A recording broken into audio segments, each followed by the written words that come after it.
republicana. En esta acció han mort almenys 4 persones. El número 2 del partit dels germans musulmans l'han detingut al Caire acusat d'instigar a l'assassinat de manifestants opositors.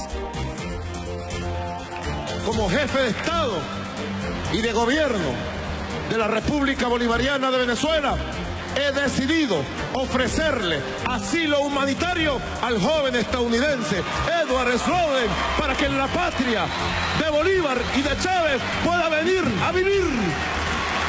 Són les paraules del president de Venezuela, Nicolás Maduro, que ha oferit asil a l'extècnic de la CIA, Edward Snowden.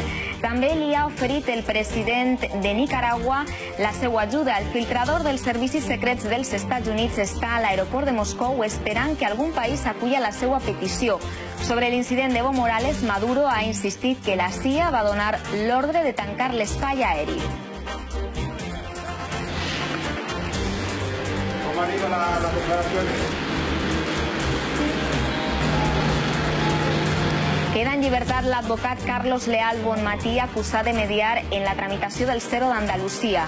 Li ha tocat pagar una fiança de 150.000 euros per evitar la presó. Segons la jutgessa Mercedes Alaya, el seu bufet servia per a rentar diners. La magistrada assenyala en l'escrit que l'advocat era coneixedor i beneficiari de sobrecomissions que la trama cobrava de la Junta d'Andalusia. La Policia Nacional ha detingut 30 persones presumptament relacionades amb una xarxa de prostitució a Puerto Banús. Els detinguts són búlgars, albanesos i espanyols. Regentaven 4 vivendes on explotaven dones de procedència búlgara. En alguns casos, aprofitant el grau d'intoxicació etílica dels clients, els subministraven drogues i tot seguit efectuaven càrrecs bancaris a les seues targetes de crèdit. Continua l'onada de calor que afecta sobretot el sud-oest del país. Per avui està previst que superem els 42 graus a zones d'Extremadura, Galícia i l'interior del país. Hi ha 19 províncies en alerta.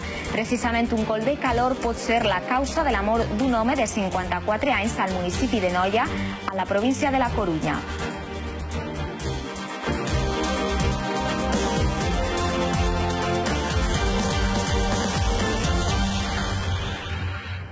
Hola, els donem la benvinguda al canal de Notícies 924. Continuem molt pendents d'Egipte, on han mort almenys 30 persones durant la passada nit en els enfrontaments entre islamistes i opositors. La major part són d'Alexandria, on ja hi ha 12 víctimes. Al Caire, la xifra oficial de morts és de 7.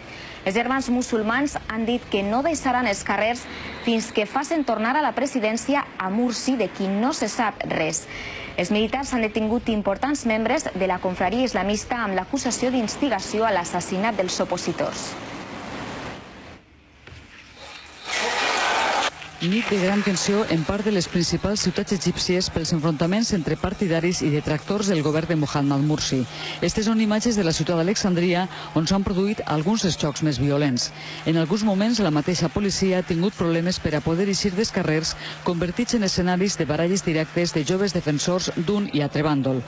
Els dirigents dels germans musulmans han convocat els seus seguidors per a que no abandonen els carrers mentre que Mursi no sigui restituït en el càrrec, extrem que no està de moment en el cap dels militars que han pres control de la situació. De fet, han detingut esta passada nit a importants càrrecs islamistes, el principal d'ells, Hayat el-Shater, considerat com el número 2 del moviment. La fiscalia l'acusa d'haver instigat l'assassinat d'opositors.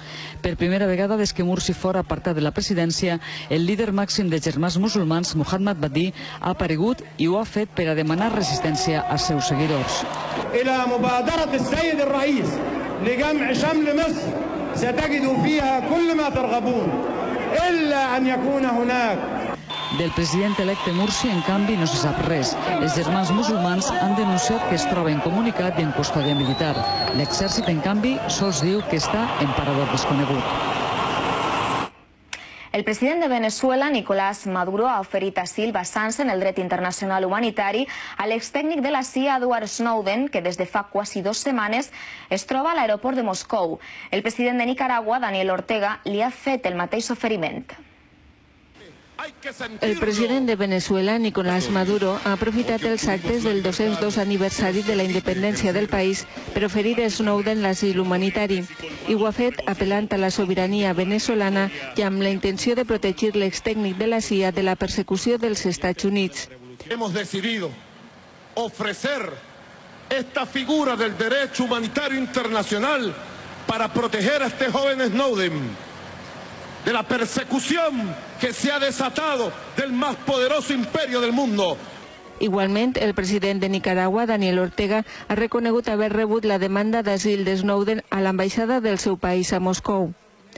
Si las circunstancias lo permiten, nosotros recibimos con todo gusto a Snowden y le damos asilo aquí en Nicaragua. Snowden, reclamat per la justícia dels Estats Units per haver revelat a la premsa una trama d'espionatge massiu de les comunicacions a tot el món, ha demanat asil polític a 21 països.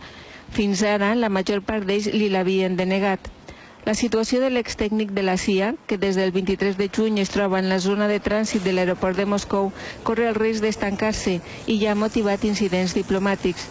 És el cas de la retenció dimarts passat del president de Bolívia, Evo Morales, que durant més de 13 hores va haver d'estar a l'aeroport de Viena davant la sospita que en el seu avió viatjava Snowden. Sobre este incident, el president de Venezuela ha assegurat que la CIA va ser qui va donar l'ordre perquè es tancara l'espai aeri. Precisament sobre este últim assumpte diplomàtic, el ministre d'Afers Estrangers ha recalcat que el govern espanyol no va impedir en cap moment que l'avió d'Evo Morales sobrevolara Espanya ni que aterrara a Canàries. García Margallo ha respost així a les acusacions del president de Venezuela. España no tiene que pedir ninguna disculpa. El espacio aéreo no ha estado nunca cerrado. Y en segundo lugar, la escala inicial no se anuló nunca. La prueba es que el permiso para la escala tiene el mismo número que el que se dio al principio de los tiempos. Més de 42 milions d'euros. És la fiança civil que ha imposat el jutge Pablo Ruz a Luis Bárcenas. Una fiança que no té res a veure amb la seva situació en presó i que no li servirà per a eixir en llibertat provisional. La fiança civil, que haurà de dipositar en el termini de 10 dies, servirà com a garantia en cas que l'extresorer siga condemnat. La quantitat imposada pel jutge és quasi el doble del que va demanar la Fiscalia. I esta matinada ha eixit de la presó l'advocat Carlos Leal Bonmatí, el lletrat que presumptament va mediar en la tramitació del Cero d'Andalusia. Ha quedat lliure després de pagar una fiança de 150.000 euros que li exigia la jutge Mercedes Salaya